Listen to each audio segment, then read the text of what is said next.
हाँ जी बच्चों। तो देखो क्वेश्चन समझ में आया आप लोगों को। क्वेश्चन क्या है कि एक जीरो मतलब एक ब्लड सेल्स है और उसके कॉन्सेंट्रेशन को किसका इक्विवेलेंट है 0.9% NaCl सोल्यूशन के इक्विवेलेंट है। तो उसने बोला ब्लड सेल्स को हमने 1.2% NaCl के कॉन्टेक्ट में रखा।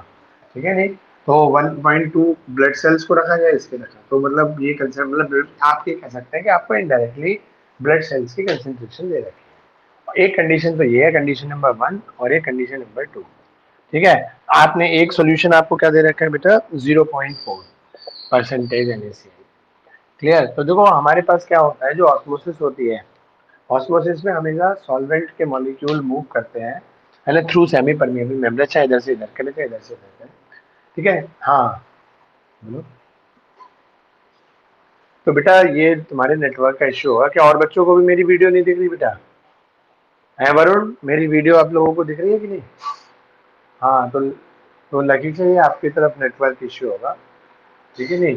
कोई नहीं, अभी देखो मान लो मेरी आवाज आपको आ रही है तो आप आवाज से समझने की कोशिश करो, क्योंकि ये तो रिकॉर्डेड होने के बाद अगर कल आ जाएगी आपके पास, ठीक है ना, तो आप रिकॉर्डेड देख लेना। ठीक है। अभी लेकिन आवाज से समझने की कोशिश करो। तो देखो ऑस्मोसिस में क्या था बेटा कि ऑस्मोसिस आपको क्या बताती है कि सॉल्वेंट के मॉलिक्यूल मूव करते हैं फ्रॉम, है ना, मतलब उस साइड से करेंगे। अगर मैं डेफिनेशन बोलूं कि movement of the solvent particle from dilute solution to the concentrated solution, तो कौन सा सॉल्यूशन डाइल्यूट होगा जिसकी कंसंट्रेशन 0.9 है, या आपके पास क्या है बेटा 1.2 है, तो 1.2 वाला मोर कंसंट्रेटेड होगा या डाइल्यूट होगा। तो यहाँ से सॉल्वेंट निकल निकल के कहाँ जाएंगे बेटा, इधर की तरफ जाएंगे। अब इधर से सोचो जो ब्लड सेल्स है, मतलब 0.9 NaCl का मतलब क्या है, ब्लड सेल्स। तो ब्लड सेल्स में से सॉल्वेंट के पार्टिकल निकल जाएंगे तो बेटा वो सिकुड़ जाएगी नहीं। ठीक है, श्रिंक हो जाएगी। तो जब 0.9% का सोल्यूशन मतलब ब्लड सेल्स किसके कांटेक्ट में आएगा 1.2% के, तो वहां पर क्या होगा, ब्लड सेल्स आपकी क्या हो जाएंगी, श्रिंक हो जाएंगी। और यहाँ क्या है, ये 0.4 है, ब्लड सेल 0.9 है, तो यहाँ डाइल्यूट कौन, ये, तो यहाँ सॉल्वेंट निकल के इधर की तरफ आएगा। तो अब जो 0.9% NaCl मतलब ब्लड सेल्स में सॉल्वेंट आ रहा है, तो वो फूल जाएगा, है ना, स्वेल कर जाएगा। समझ में आ गया नहीं?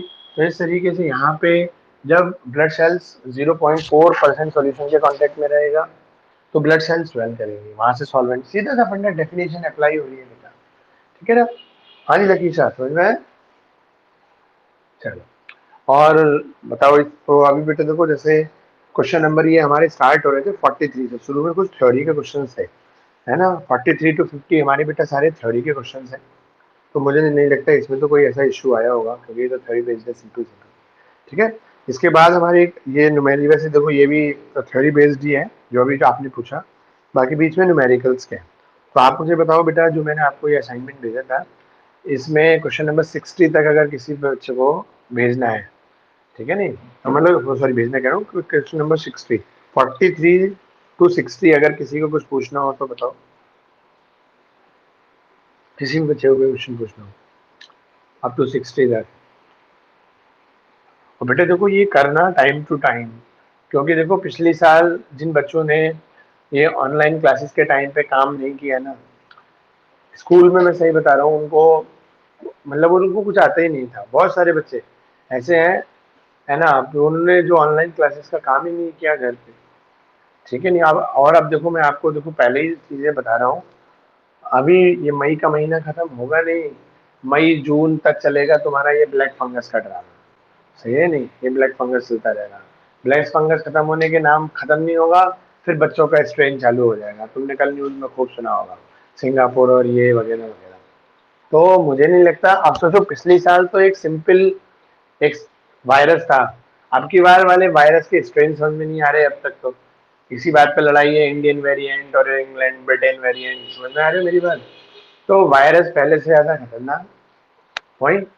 उसके अलावा कभी ब्लैक फंगस, कभी जैसे जैसे ये चीजें खत्म होंगी, थर्ड लहर के बारे में वैसे ही बोला है, अगस्त सितंबर के आसपास आएगी। तो मुझे नहीं लगता कि तुम लोगों के स्कूल उनके टाइम पे भी खुल जाएंगे, जैसे उन बच्चों के लगा कि जी अक्टूबर में 4 अक्टूबर को स्कूल खोल दिया है, और तुम ये सोचो स्कूल खुलेंगे जी हम तब पढ़ लेंगे, तो कुछ कवर नहीं होता, मैं आपको बता रहा हूँ। तो ये टाइम टू टाइम चीजें कवर करके दो, ये तो क्लास 2 की तरह है। पिछले साल की ऑनलाइन से मुझे तो ये कम से कम अच्छा लगता है, कि पिछली बार क्या होता था, हम एक तरफ से साइलेंट मोड में वीडियो बना के भेज देते थे और आप क्या कर लेते, उसको सुन लेते थे।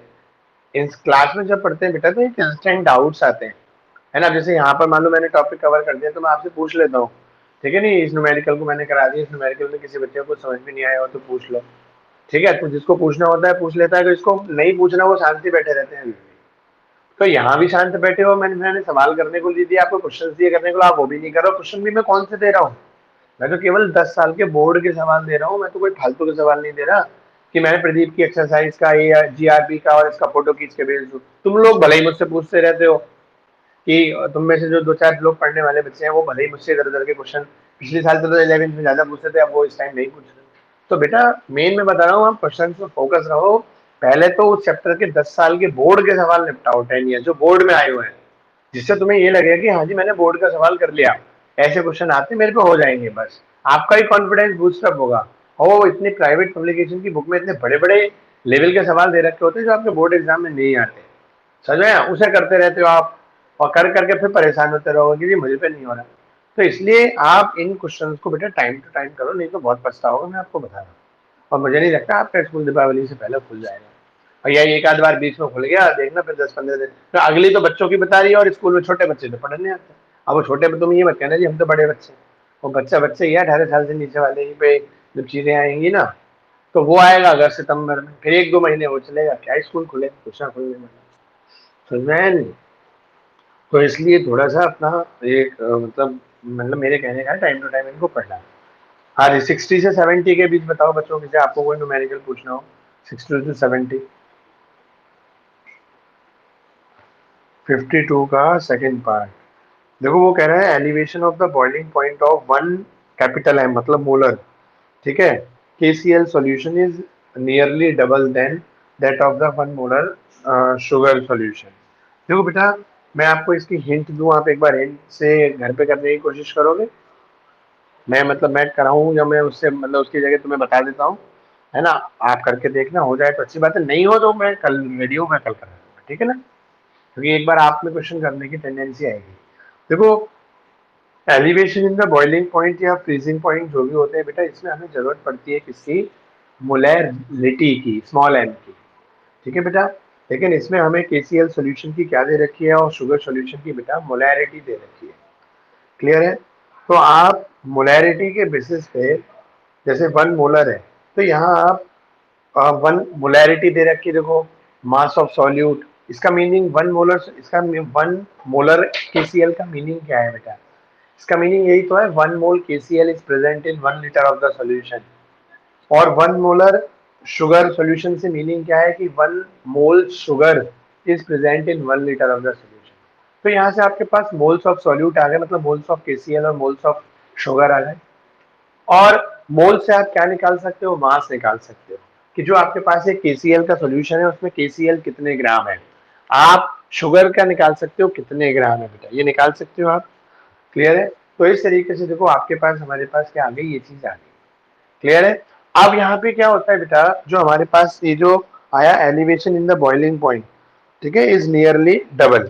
अच्छा इसमें तो पता है देखो बेटा हमें न्यूमेरिकल करने की जरूरत ही नहीं है, ये तो बहुत आसानी से हो जाएगा सवाल, ठीक है, ये तो डेफिनेशन पे खत्म हो जाएगा। इसमें तो देखो अभी तो मैं सोच रहा था कि 1 M KCl 1 M शुगर, है ना, इस पे बेस्ड होके होगा, मतलब हम यहाँ से एक बार मोलैरिटी से मास ऑफ सॉल्यूट निकाल लेंगे, फिर मास ऑफ सॉल्यूट को मोलैरिटी के फॉर्मूले में रखेंगे, ठीक है नहीं, तो वहां से मोल्स आ जाए, या मोल्स ही डायरेक्ट रख सकते हो भाई, मोल्स वहां भी होता है, बस मास ऑफ सॉल्वेंट आना है तो डेफिनेशन लगा देते हैं कि जी भाई moles of solute present in 1 kg of the solvent, और मोलैरिटी है तो अपनी तरफ से 1 kg लगा देते हैं, ऐसा कुछ करने की जरूरत नहीं है ना। तो ये सवाल किसने पूछा था बेटा,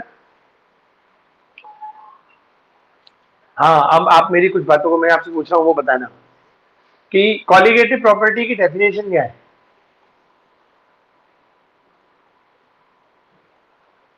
the property of the solution, solution की वो प्रॉपर्टी जो नंबर ऑफ पार्टिकल्स पे डिपेंड करती है ना, number of mole of solute या नंबर ऑफ पार्टिकल्स पे डिपेंड करती है। तो आप ही बताओ, आपने एक 1 मोलर KCl सॉल्यूशन लिया और एक 1 मोलर शुगर लिया, जैसे ही आप मतलब सॉल्यूशन का मतलब आपने पहले KCl लिया होगा, उसको पानी में इतना मिलाया कि 1 लीटर सॉल्यूशन बन गया, आपने 1 मोल KCl लिया ठीक है, और उसमें इतना पानी मिलाया कि 1 लीटर आपका क्या बन गया, KCl सोल्यूशन बन गया। तो KCl डिसोसिएट हो जाएगा आयंस में, नहीं हो जाएगा, K प्लस और Cl माइनस। और जो शुगर होती है, याद करो मैंने आपको 3 कैटेगरी बताई थी, कुछ मॉलिक्यूल्स शुगर किस में आती है, बायोमोलिक्यूल में। बायोमोलिक्यूल ना एसोसिएट होता ना डिसोसिएट होता। तो जो 1 मोल शुगर लोगे वो ना डिसोसिएट होंगे ना एसोसिएट, जितने हैं उतने ही रहेंगे। लेकिन KCl पहले एक मॉलिक्यूल था, पानी में घुलते ही वो क्या हो जाएगा, 2 आयन बन जाएंगे। तो नंबर ऑफ जो पार्टिकल्स हैं KCl में, 1 मोलर KCl में डबल पार्टिकल हो गए बेटा किसके, 1 मोलर शुगर के। तो कॉलिगेटिव प्रॉपर्टी जो भी आप निकालोगे, चाहे वो एलिवेशन हो, चाहे डिप्रेशन हो, चाहे ऑस्मोटिक प्रेशर हो, वो डबल आएंगी कि नहीं आएंगी। हाँ जी तनिष्का, आगे समझ में। और बच्चों को भी आया, पुष्पा वगैरह समझ में आया। हाँ जी पुष्पा, पुष्पा बेटा आवाज आ रही है मेरी। हाँ जी ज्योति, समझ में आया आपको। चलो, तो और बताओ बेटा, 60 to 70 के बीच बताओ, किसी बच्चे को कुछ पूछना हो। इसी का फर्स्ट पार्ट, देखो वो कह रहा है measurement of the osmotic pressure method is preferred for the determination of molar masses of macromolecules. देखो मैक्रोमोलिक्यूल्स का मतलब क्या होता है, बड़े पार्टिकल्स थोड़े से साइज में। जैसे एक होता है माइक्रो मॉलिक्यूल्स, एक होता है मैक्रो। तो माइक्रो जो बहुत छोटे होते हैं, मैक्रो थोड़ा जो बड़े होते हैं। ठीक है, तो अगर बड़े मॉलिक्यूल्स का आपने कोई सोल्यूशन बनाया है, तो उसके मोलर मास को, तो मोलर मास जानते हैं, जैसे आप चाहे कोई सी भी कॉलिगेटिव प्रॉपर्टी हो, है ना, मोलैलिटी होती है, तो भी उसमें क्या होता है, mass of solute upon molar mass of the solute. तो नीचे आता है, याद करो, colligative property is inversely proportional to the molar mass of solute. तो सब में आता है, चाहे वो ऑस्मोटिक प्रेशर हो, चाहे एलिवेशन बॉइलिंग पॉइंट हो, डिप्रेशन फ्रीजिंग पॉइंट हो, चाहे उधर relative lowering in vapour pressure, उसमें मोल फ्रैक्शन आता है। मोल फ्रैक्शन में भी क्या होता है, mole of solute. Mole of solute में क्या होता है, mass of solute upon molar mass of solute.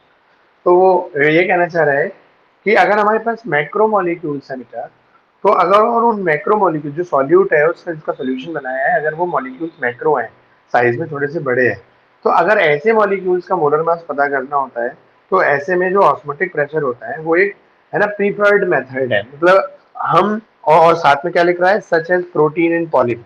तो देखो बेटा, जैसे आपको याद करो, पॉलीमर में हमने क्या पढ़ाया था कि पॉलीमर जो होते हैं वो लॉन्ग चेन कंपाउंड्स होते हैं। प्रोटीन भी क्या होती है, जो बच्चे बायोलॉजी के हैं वो जानते होंगे, अमीनो एसिड मिलके पेप्टाइड लिंकेज बन जाती है। और एक ये नेचुरल पॉलीमर होता है, बहुत लॉन्ग चेन पेप्टाइड चेन होती है। तो जहाँ लॉन्ग चेन, वही देखो उन्होंने क्या बोला, मैक्रोमोलिक्यूल्स, मतलब बड़े मॉलिक्यूल्स हैं। तो इसमें देखो प्रीफर ऑस्मोटिक प्रेशर क्यों किया जाता है, आप खुद ही सोच के बताओ। जब मोलैलिटी होती है, वहाँ सॉल्यूट किस में होते हैं, सॉल्वेंट में होते हैं। 1 kg ऑफ द सॉल्वेंट में प्रेजेंट होते हैं, ठीक है ना बेटा। और वहां क्या होता है, 1 लीटर ऑफ द सोल्यूशन होता है, क्लियर। और तो वहां पर आप ही बताओ बेटा, एक दिन याद है मैंने आपसे ये कहा था कि जब शुरुआत में मोलैलिटी और मोलैरिटी पढ़ाई थी, तब आपसे ये बोला था कि आप बेटा 1 मोलर HCl और एक 1 मोलर HCl है, which one is more concentrated, आप याद करो, ठीक है। तो अब हमारे पास क्या होता है, आप खुद ही बताओ बेटा, कहीं पे आपके सॉल्यूट और सॉल्वेंट मिला के 1 लीटर है, कहीं पे क्या होता है 1 kg सीधे सीधे आया, याद आया आपको, मोर का। तो बेटा देखो, एक में जब जहाँ पे मोर कंसेंट्रेशन होगा और एक में थोड़ा सा लेस कंसेंट्रेशन होगा, है ना, तो वहां पर हमारे पास क्या होता है, नंबर ऑफ पार्टिकल्स के बीच में जो प्रेशर होगा, पॉइंट मेरे समझ रहे हो वरुण, मतलब मैं क्या कहना चाह रहा हूँ, ये सारे बच्चों को दोबारा बता रहा हूँ कैसे। याद करो, हमारे पास जो 1 मोलर सॉल्यूशन आया था, 1 मोलर मतलब 1 mole of solute is present in 1 litre of the solution, मतलब पूरा सॉल्यूशन मिला के 1 लीटर है। तो इसका मतलब सॉल्वेंट 1 लीटर से कम होगा कि नहीं होगा, याद आ गया।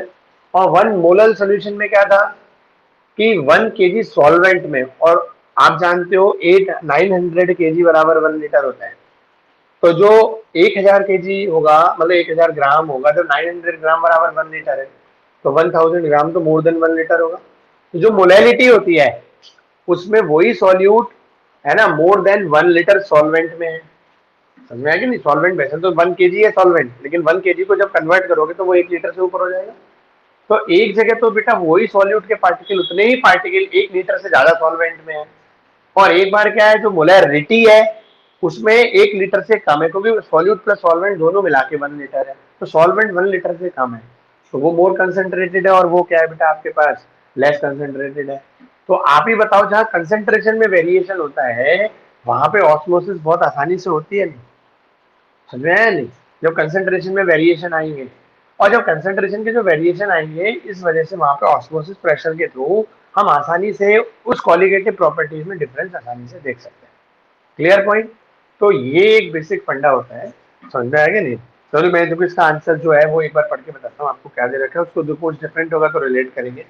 तो इसमें दे रखा है in osmotic pressure method pressure measured is around the room temperature. भाई रूम देखो वो पता क्या है, ऑस्मोटिक प्रेशर पे हम जनरली क्या रखते हैं, ड्यूरिंग द प्रोसेस एक कांस्टेंट रखते हैं टेम्परेचर, ठीक है? और लेकिन elevation in the boiling point और डिप्रेशन फ्रीजिंग पॉइंट में क्या होता है बेटा, टेम्परेचर का ही वेरिएंस है। भाई एलिवेशन इन बॉइलिंग पॉइंट में टेम्परेचर बढ़ रहा है और फ्रीजिंग पॉइंट में डाउन हो रहा है, ठीक है ना? तो इसमें क्या होता है, अराउंड आपकी जो ऑस्मोसिस प्रेशर से pressure measured is around the room temperature and the molarity of the solution is used, है ना? अच्छा इन्होंने बेटा टेम्परेचर के बेसिस पे बताया है, ठीक है? तो वो भी अभी मैं ले लेता हूँ, और आगे देखो क्या दे रखा है, that is why this method is used for the determination of molar masses of molecular, they are generally not stable. देखो अब इन्होंने टेम्परेचर से प्रेशर को कैसे रिलेट किया है वो ध्यान से सुनना बेटा। तो वो दोनों बातें आप लिख सकते हो, वो चीज़ भी है और ये वाली चीज़ भी। क्योंकि जब हम टेम्परेचर को इंक्रीज करते हैं डिक्रीज करते हैं तो क्या होता है, पार्टिकल पास आते हैं या दूर आते हैं? तो कभी कभी आप बताओ कि पार्टिकल्स में अगर टेम्परेचर ज़्यादा हो गया हीट करने की वजह से तो डिसोसिएशन की कंडीशन आ जाएगी। और आपने टेम्परेचर ज़्यादा कम किया पास आए तो वहाँ पे एसोसिएशन भी हो सकता है। मान लो दूर दूर है तो इंटरमोलिकुलर फोर्स इतना नहीं है कि वो पास लाए, अब यहाँ आते आते इनमें इतना अट्रैक्शन फोर्स हो गया, थोड़ा बहुत अट्रैक्शन था, दूर होने की वजह से अट्रैक्शन बन नहीं पा रहा था। अब ये पार्टिकल अगर पास और इनमें वीक अट्रैक्शन फोर्स है तो अब तो कम डिस्टेंस होने की वजह से ऐड हो सकते हैं। तो बेटा टेम्परेचर के चेंजेस से एसोसिएशन या डिसोसिएशन की कंडीशन बन जाती है।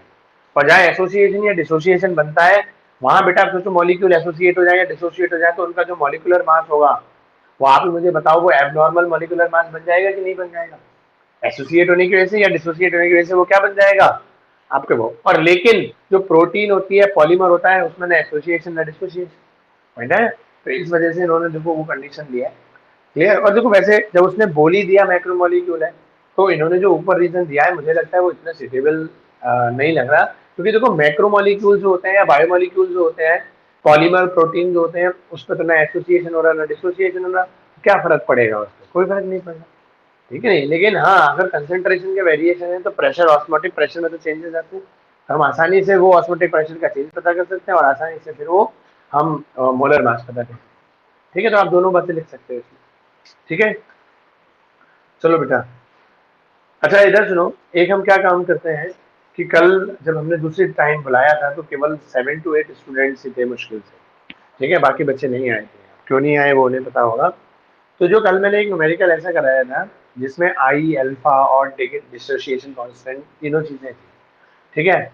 तो कल तो वाला नहीं, लेकिन एक दूसरा न्यूमेरिकल करा देता हूँ जिसमें फिर आई, क्योंकि बेटा जो मैंने पहले ही बोला था इस चैप्टर का सबसे जो मतलब हार्ड क्वेश्चन कहो या हार्ड तो नहीं, थोड़ा कहो लेंथी क्वेश्चन है ना, वो यही है जिसमें आई का यूज भी होता है, डिग्री ऑफ डिसीजन अल्फा का भी होता है, डिसोसिएशन कांस्टेंट के का भी यूज होता है, ठीक है? कल एक वो कराया था, अब आप वो देख लीजिए जो बच्चे कल दूसरे टाइम पे नहीं आए हुए, ठीक है? तो एक दूसरा न्यूमेरिकल करा रहा हूँ, ठीक है, ध्यान से देखना।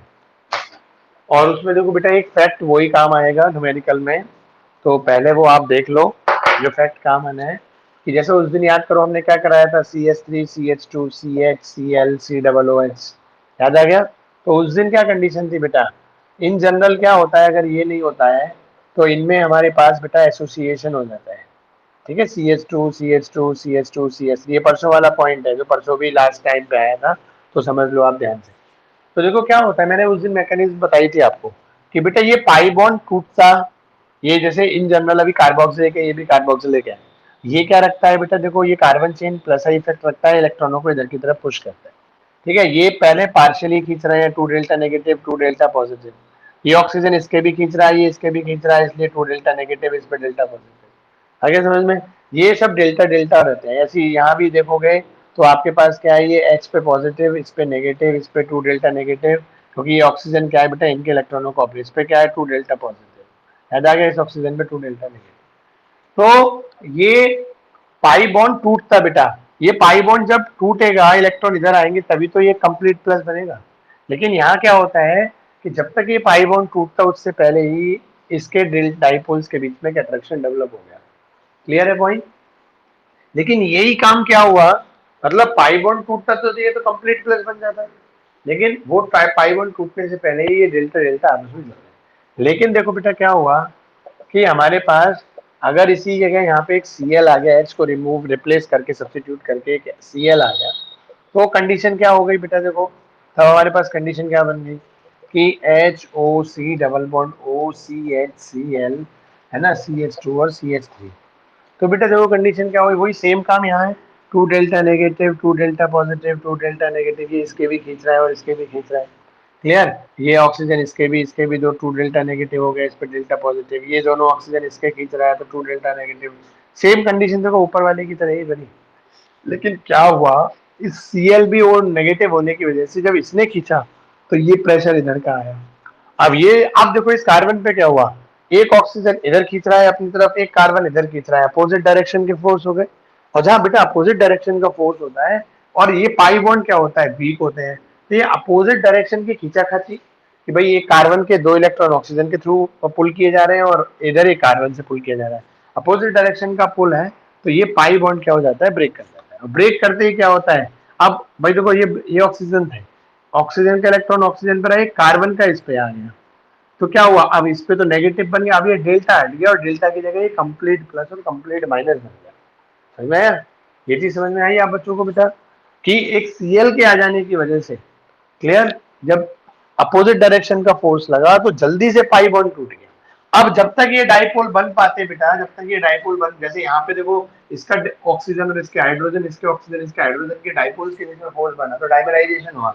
तो जब तक ये डाइमराइजेशन होता कि इसका डेल्टा प्लस इसके ऑक्सीजन के साथ, इसका डेल्टा प्लस इसके ऑक्सीजन के साथ बेटा बॉन्ड बनाता, उससे पहले ही क्या हो गया, इस Cl के पुलिंग प्रेशर की वजह से यहाँ पे इस कार्बन, ये कार्बन हो गया अनस्टेबल, क्योंकि कोई इधर खींच रहा है कोई इधर खींच रहा है उधर, है ना, तो इसकी वजह से ये पाई बॉन्ड टूट गया। पाई बॉन्ड टूटते ही कार्बन में रह गए 6 इलेक्ट्रॉन और इसमें कितने हैं, 8 इलेक्ट्रॉन। अब मोर डेफिशिएंट कौन, ये कार्बन। तो अभी तक तो ये ऑक्सीजन खींच रहा था, क्योंकि पहले इसके भी 8 थे इसके भी 8 थे, ऑक्सीजन इज मोर इलेक्ट्रोनेगेटिव तो ऑक्सीजन पुल कर रहा था। लेकिन अब क्या हुआ, अब कार्बन ज्यादा डेफिशिएंट हो गया तो डायरेक्शन हो गई उल्टी। समझ में आ गया नहीं बेटा? हाँ जी तनिष्का, ये चीज समझ में आई, कल तनिष्का तुमको कल भी थी शायद, ये जो दोपहर 1 बजे। हाँ जी तनिष्का, हाँ तो तुमने तो कल ही समझ लिया होगा, कोई बात नहीं, बाकी बच्चे समझ लो। तो देखो क्या है बेटा, अब इसकी वजह से अभी तक तो ऑक्सीजन पुल कर रहा था, अब ऑक्सीजन के कार्बन पुल करने लगा, लेस इलेक्ट्रोनेगेटिव होने के बावजूद भी कर रहा है, क्योंकि वो मोर डेफिशिएंट है, उसकी तो ऑक्टेट ही पूरी नहीं हो रही। समझा? जिसकी ऑक्टेट पूरी नहीं हो तो अपने ऑक्टेट पूरा करने के लिए इलेक्ट्रॉनों को पुल करेगा। तो ये ऑक्सीजन, अब ऑक्सीजन के अभी अभी तक तो ऑक्सीजन देखो खींच रहा था इसके, अब ऑक्सीजन के कोई खींचने लगे तो ऑक्सीजन तो और तेजी से हाइड्रोजन के खींचेगा। तो इस वजह से क्या होता है, यहाँ से ये जल्दी से H बेचारा कमजोर है ना, जब ऑक्सीजन ने और ज्यादा तेजी से खींचे, भाई जब कार्बन ऑक्सीजन खींच रहा है, ऑक्सीजन और तेजी से H के खींच रहा है, तो हाइड्रोजन को अपने इलेक्ट्रॉन देने पड़ गए, तो यहाँ से देखो टुकड़ा हो गया इस तरीके से। तो देखो एक टुकड़ा तो बना ये और एक टुकड़ा बना ये, तो एसोसिएशन की जगह क्या हो गया, यहाँ तो डिसोसिएशन हो गया, और जो काम इसमें हो रहा है वही सेम काम यहाँ होगा, यहाँ भी H प्लस बन के निकल जाएगा, एक टुकड़ा बनेगा ये और एक टुकड़ा बनेगा ये। ठीक है बेटा? तो इस तरीके से देखो क्या हुआ, याद रखना, भले ही COOH है, अगर देखो ये जैसे कार्बन चेन है और COOH है, इस पे कार्बन चेन पे कोई भी बैक डायरेक्शन में खींचने वाला अगर नहीं है, समझ आ गया नहीं, तो यहाँ एसोसिएशन होगा। और अगर कोई भी बैक डायरेक्शन में खींचने वाला आ गया तो एसोसिएशन की जगह क्या हो जाएगा, डिसोसिएशन। और एक मॉलिक्यूल कितने पार्टिकल में टूटा बेटा, 2 में, यही क्या बन जाएगा, n बराबर 2 बन जाएगा। बताओ n क्या होता है, कि कोई भी मॉलिक्यूल सॉल्यूशन बनाने पर कितने नंबर ऑफ पार्टिकल्स में डिसोसिएट हुआ, number of particle of the after the dissociation, तो यहाँ n बराबर क्या बन जाएगा, देखो इसकी कंडीशन यही तो बनेगी कि हमारे पास क्या है, देखो CH3 CH2 CH Cl COOH, solution बनाने पे क्या बन गया, ये CH3 CH2 CH Cl COO negative, एक टुकड़ा तो बना है और दूसरा टुकड़ा क्या बना, H, तो n की वैल्यू क्या हो गई, n बराबर। आगे समझ में बेटा? क्लियर है? तो देखो एक चीज तो आपको इन शॉर्ट में याद रख सकते हो, अगर केवल और केवल कार्बन चेन है, ठीक है, केवल कार्बन चेन है और उसमें COOH है या OH है, तो एसोसिएशन होगा। और अगर कार्बन चेन पे कोई नेगेटिव आ गया तो एसोसिएशन की जगह क्या हो जाता है बेटा, डिसोसिएशन। याद रखना ये चीज। अब देखो ये उल्टा काम हो गया नहीं हो गया, तो ये कुछ एक्सेप्शनल जैसी चीजें आती है। 3-4 मॉलिक्यूल है जो गड़बड़ करते हैं वो आज वो, और देखो इसके जैसा भाई बंधु और कौन है जिसमें एसोसिएशन ना होके कुछ भी नहीं होते। देखो यहाँ तो एसोसिएशन की जगह डिसोसिएशन हो गया। ऐसी वो पता है इथिलीन ग्लाइकॉल है, इथिलीन है ना ग्लाइकॉल, वहां क्या होता है देखो बेटा, इथिलीन ग्लाइकॉल का फॉर्मूला होता है ये CH2 और OH, मतलब ऐसे शॉर्ट में लिख देते हैं। देखो कई कई जगह ऐसे भी लिखा मिलता है OH, क्लियर। बाकी आपको ऐसे भी लिखा मिल सकता है C2H4 है ना OH होल्ट वाइज, चाहे पेपर में ऐसे आए चाहे पेपर में ऐसे आए चाहे ऐसे आए, कैसे भी आ सकता है। ये ज्यादा आता है, सबसे ज्यादा आता है C2H4 OH होल्ट वाइज। तो वो C2H4 कैसे बना देखो बेटा, 2 कार्बन ये रहे, 4 हाइड्रोजन ये हो गया, क्लियर, और 2 OH एक एक केस। अब देखो इसमें भी OH है बेटा, तो ये OH होने पर क्या करना चाहिए भाई, एक मॉलिक्यूल मान लो ये है, इसी तरीके से एक मॉलिक्यूल मान लो इस तरीके से CH2 CH2 OH, तो इस पे डेल्टा प्लस डेल्टा माइनस, तो इसका डेल्टा प्लस इसके डेल्टा माइनस के साथ, ठीक है बेटा, और इसका डेल्टा प्लस इसके डेल्टा माइनस, ये डाइमर बन जाना चाहिए, और इधर ये तो इधर से जुड़ के इधर पॉलीमर बन जाना चाहिए। लेकिन यहाँ OH होने के बावजूद भी एसोसिएशन नहीं होता। ठीक, क्यों नहीं होता सोच के देखो।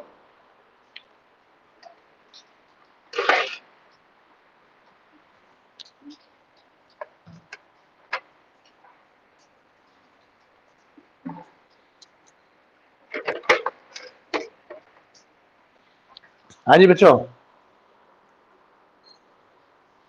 देखो इसमें OH है, जैसे ऊपर वाले में क्या था अभी, COOH में OH था, OH में एसोसिएशन होता है हमने सिखाया, लेकिन वहां डिसोसिएशन हुआ, तो कोई एक उल्टा काम हो गया। यही 3-4 बेटा सॉल्यूट हैं जो गड़बड़ करते हैं, और वो पेपर में कोई ना कोई आ भी जाता है। और ये मैं बोर्ड में आए हुए सवाल ही बता रहा हूँ, फालतू के तो बता नहीं रहा। ये भी इथिलीन ग्लाइकॉल भी आप अपने क्वेश्चन जो मैंने भेजे हैं इनको करके देखना मिल जाएगा। तो यहाँ OH होने के बावजूद ना तो एसोसिएशन होता ना डिसोसिएशन होता, उसका रीजन याद करो, +1 में केमिकल बॉन्डिंग में सिखाया था एक चीज, जैसे ये कार्बन है, इस पे एक Cl, इस पे एक Cl, इस पे एक Cl, इस पे एक Cl, अगर Cl अपोजिट डायरेक्शन में हो जाएगा तो डाइपोल मूवमेंट क्या हो जाता है, 0। यहाँ पे ये इधर खींच रहा है, इधर डाइपोल मूवमेंट जहाँ 0 होता है वहाँ डाइपोल तो है, delta negative delta positive delta negative delta positive, लेकिन ये डाइपोल की वैल्यू नहीं होती। इस कार्बन के जितने ये खींच रहा है उतने ये खींच रहा है, तो ओवरऑल खींचे किस तरफ, देखो इस कार्बन के जितने फोर्स से ये वाला Cl खींच रहा है उतने ही फोर्स से कार्बन के ये खींच रहा है। कार्बन के इलेक्ट्रॉन किधर खींचे, जब अपोजिट डायरेक्शन से सेम फोर्स लग रहा है, कहीं भी नहीं खींचेंगे। तो इलेक्ट्रोनेगेटिविटी डिफरेंस होने के बावजूद भी यहाँ डाइपोल भी बनेगा, लेकिन वो डाइपोल वैल्यूएबल नहीं होगा, इफेक्टिव नहीं होगा।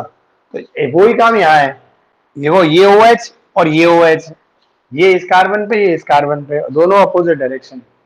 तो इथिलीन ग्लाइकॉल में OH होने के बावजूद भी डाइपोल मूवमेंट क्या मिलता है, 0। और जब डाइपोल, क्योंकि 2 OH अपोजिट डायरेक्शन में, और जब 2 OH अपोजिट डायरेक्शन में होंगे डाइपोल मूवमेंट क्या हो जाएगा बेटा, 0 हो जाएगा। और जब 0 हो जाएगा तो क्या होगा, आप खुद ही बताओ बेटा। ठीक है, तो ना एसोसिएशन, तो वो डाइपोल तो है लेकिन उस डाइपोल का कोई इफेक्ट नहीं होगा, जैसे यहाँ नहीं होता CCl4 वगैरह में डाइपोल मूवमेंट क्या होता है, 0। तो डाइपोल तो है, डाइपोल यहाँ बनेगा, यहाँ भी डाइपोल बनेगा, लेकिन वो डाइपोल दूसरे वाले को अट्रैक्ट नहीं कर पाएगा। क्यों नहीं कर पाएगा, क्योंकि डाइपोल मूवमेंट 0 हो गया अपोजिट डायरेक्शन। तो याद रखना, कहीं आप इथिलीन ग्लाइकॉल में OH देखो और OH देख के भी क्या कर दो जी, एसोसिएट कर दो। क्लियर पॉइंट बेटा, तो इस तरीके से चीजें देखना। और ऐसे देखो एक और है यूरिया, देखो यूरिया का सवाल मैंने कराया है आपको, यूरिया में भी यही है। देखो उसका फॉर्मूला क्या होता है, NH2CO होता है बेटा, उसका फॉर्मूला होता है NH2CO।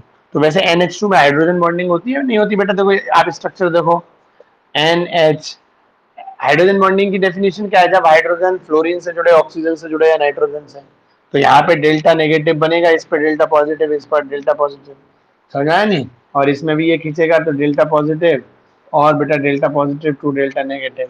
अब ये एक डाइपोल जो है वो एक दूसरे डाइपोल को अट्रैक्ट कर सकता है कि नहीं कर सकता है, इसका देखो ये delta positive delta delta two delta negative, तो ये हाइड्रोजन बॉन्डिंग वाला डाइपोल डाइपोल इंटरेक्शन बन सकता है लेकिन नहीं बनता।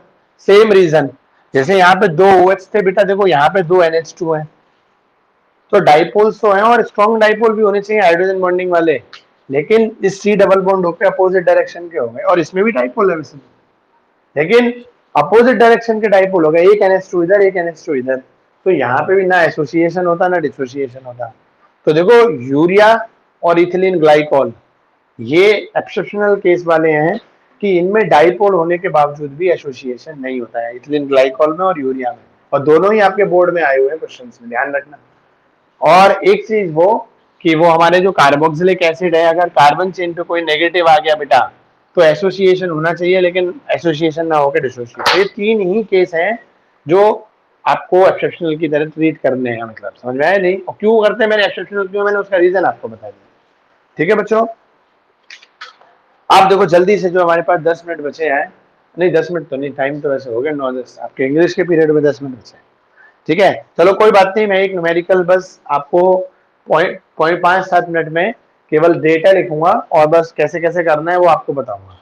ठीक है, क्लियर पॉइंट, तो बस उतना आपको बताऊंगा, आप ध्यान से देखना। देखो हमें न्यूमेरिकल में क्या दे रखा है, हमारे पास एक सॉल्यूट है ना, और देखो देख लेना कि कल ये बच्चे गायब हुए थे, ये नहीं अब इधर से जाने लगो, 5-7 मिनट देख के जाना। जो बच्चे कल भी नहीं थे उन्हीं की वजह से बता रहा हूँ, क्योंकि 22 बच्चे थे, 22 से घटकर 17 रह गए हैं। ठीक है, तो जिनको बताना है भाई, जो कल सीख चुके वो अगर ट्वीट कर जाए तो कोई इश्यू नहीं है, लेकिन जो अब कल भी नहीं थे और आज भी नहीं थे तो सवाल कैसे करोगे फिर? तो देखो हमारे पास एक कंपाउंड दे रखा है ये, अब देखो इसका स्ट्रक्चर क्या होगा, CH3C डबल बॉन्ड O और OH, और इसमें इस कार्बन को हटा के एक यहाँ पे क्या आ गया, फ्लोरीन आ गया बेटा, एक H हटाया फ्लोरीन आ गया। अब फ्लोरीन देखो बैक अटैक कीजिएगा तो यहाँ पे क्या होगा, ये H डिसोसिएट हो जाएगा। तो यहाँ पे बेटा देखो सेम जो अभी तरीका बताया, CH2 पे क्या है बेटा, देखो F, ये ब्रैकेट वाला F किस पे है, इस पे, और C डबल बॉन्ड O और OH, तो यहाँ से ये निकल जाएगा इस तरीके से। तो ये बेटा टुकड़े बन के आपको क्या दे देगा, CH2F C double O negative और F पॉजिटिव, ओ सॉरी, हाँ इस पे C डबल O पे नेगेटिव और H पे आएगा क्या आपका पॉजिटिव। तो इस तरीके से यहाँ देखो डिसोसिएशन होने पे टुकड़े कितने बने, तो n बराबर 2 आ गया आपके पास। ठीक है बेटा, आप देखो जल्दी से क्या है हमारे पास, मास ऑफ सॉल्यूट दे रखा है और मास ऑफ सॉल्वेंट। तो देखो आपके पास जो मोलैलिटी होती है वो क्या होता है, मास ऑफ सॉल्यूट, तो ये हो गया। मास ऑफ सॉल्वेंट आपको दे रखा है 500 ग्राम, ग्राम में है तो 1000, और ये भी मोलर मास बेटा आप निकाल लोगे, है ना, ये तो आप जो कंपाउंड दे रखा है इसको जोड़ के निकाल लो, कहने का मतलब आपको मोलैलिटी मिल गई, है ना, वो आप निकाल लोगे। इसके बाद आपको KF की वैल्यू भी दे रखी है, KF फॉर वाटर। तो देखो KF आपको दे रखा है, मोलैलिटी दे रखी है, लेकिन वांट फैक्टर चाहिए हमें, तभी तो डेल्टा TF आ पाएगा। अब आई कैसे आएगा, मतलब देखो KF आपको दे रखा है, एम यहाँ से कैलकुलेट करने है, आई कैसे आएगा, अब आई अल्फा की हेल्प से आता है। तो डिसोसिएशन का केस है तो अल्फा बराबर क्या होता है, I-1/n-1, एन हम निकाल चुके दो, तो ये तो एन की वैल्यू तो यहाँ 2 आ जाएगी। अब अल्फा कहाँ से आए बेटा, तो देखो इसमें क्या दे रखा है, तो depression in the freezing point observe is 1 degree. ठीक है, नहीं चलो तो वो दे ही रखा है, यहाँ पर देखो क्या दे रखा है, the depression in the freezing point observed, तो जो ऑब्जर्व्ड है वो आपको दे रखा है, कितना दे रखा है ऑब्जर्व, आपके पास 1 डिग्री। ठीक है, तो देखो आप यहाँ से कर सकते हो, KF इंटू इससे मल्टीप्लाई करके जो निकालोगे वो क्या होगा, डेल्टा TF कैलकुलेटेड होगा, और डेल्टा TF ऑब्जर्व्ड बेटा आपको दे रखा है, वो दे रखा है 1 डिग्री सेल्सियस। यहाँ से जो निकालोगे वो केल्विन में आएगा, आप इसको भी केल्विन में कन्वर्ट कर लेना दोनों। अब देखो TF कैलकुलेटेड आ गया, TF ऑब्जर्व्ड आ गया, इन दोनों को डिवाइड करके आपके पास I की वैल्यू आ जाएगी बेटा। आई की वैल्यू यहाँ लगा दोगे, पॉइंट मेरा समझ रहे हो भाई, देखो आपको KF दे रखा था, मोलैलिटी यहाँ से ये कैलकुलेशन ही तो कर रहे हो, इन दोनों को मल्टीप्लाई करके निकालोगे, डेल्टा TF कैलकुलेटेड आया। क्लियर है पॉइंट, डेल्टा TF ऑब्जर्व साफ साफ दे रखा है, the depression in freezing point observe is 1 degree Celsius. ये KF की यूनिट केल्विन में है तो यहाँ भी केल्विन में निकल के आएगा, तो इसलिए यहाँ भी 1 डिग्री को आप कन्वर्ट पहले किसमें कर लेना, है ना, 274 केल्विन हो गया। तो आप दोनों आ गए, दोनों को डिवाइड करोगे, आई की वैल्यू आ जाएगी, आई की वैल्यू यहाँ लगाओगे, एन की वैल्यू ये दे रखी है, यहाँ से अल्फा आ जाएगा बेटा।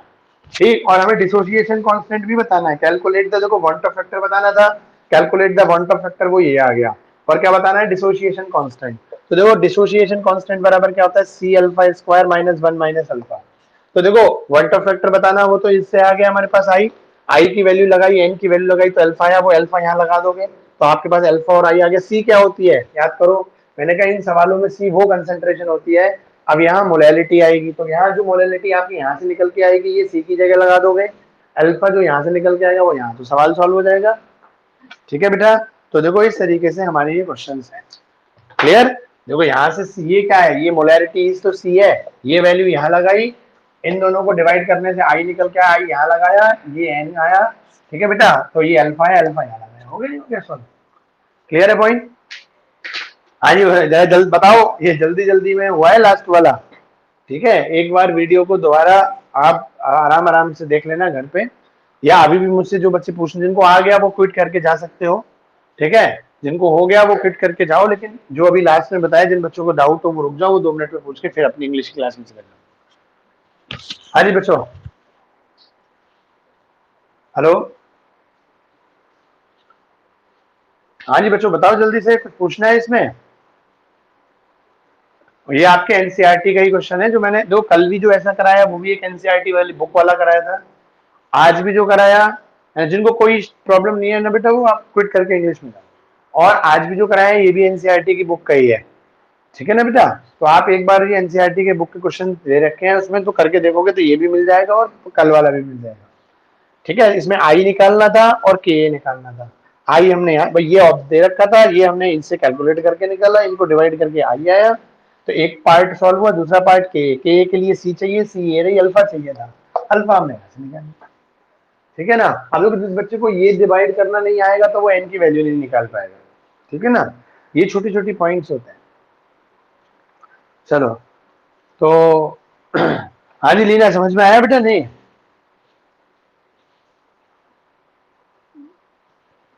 हाँ जी रंजन, रंजन बेटा, आज और कल वाली न्यूमेरिकल आए समझ में? नहीं?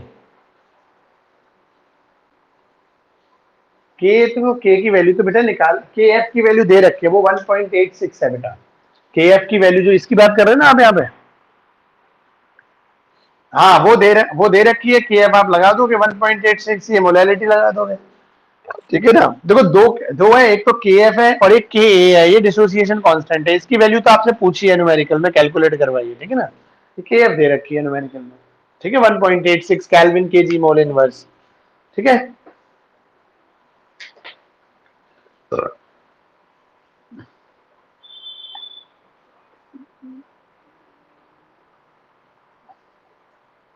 बेटे देखो, जब भी वो CCl4 का तुम समझे कि नहीं समझे, ये बताओ पहले।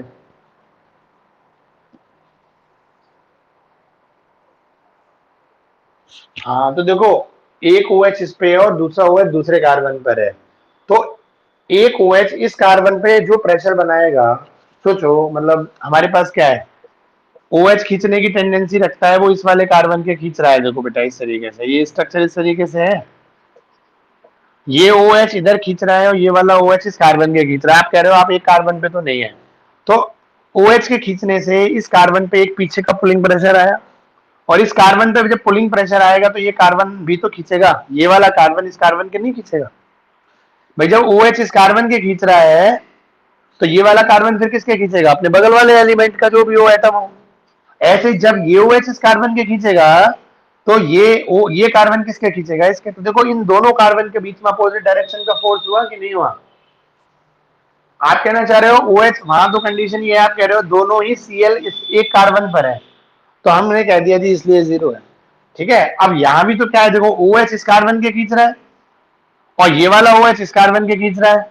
तो जब इसके खींचेंगे बेटा इस डायरेक्शन में, तो ये अपनी इलेक्ट्रॉनों की डेंसिटी की भरपाई करने के लिए क्या करेगा?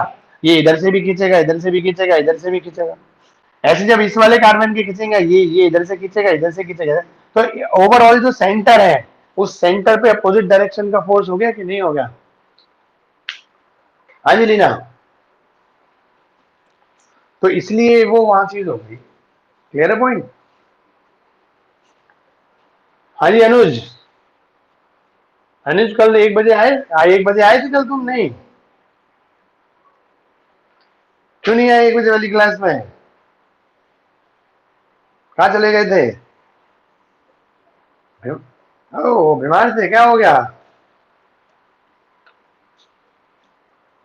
हाँ जी अनुज, और परसेंटेज एसोसिएशन, तो वो तो परसेंटेज एसोसिएशन तो ये अल्फा होता है ना बेटा। परसेंटेज एसोसिएशन, एक बार न्यूमेरिकल भेजना आप मेरे पास। ठीक है ना, आप जो भी क्वेश्चन है ना वो पूरा क्वेश्चन भेजना मेरे पास, क्योंकि एक परसेंटेज एसोसिएशन, एक तो ये होता है डिग्री ऑफ डिसोसिएशन होता है, ये भी तो परसेंटेज ही होती है।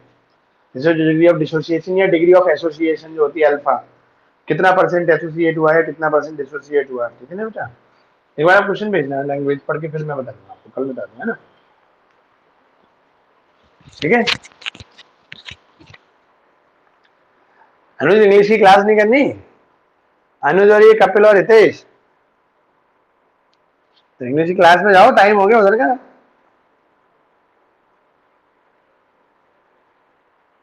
अरे पंडित जी उधर क्लास करने चले जाओ।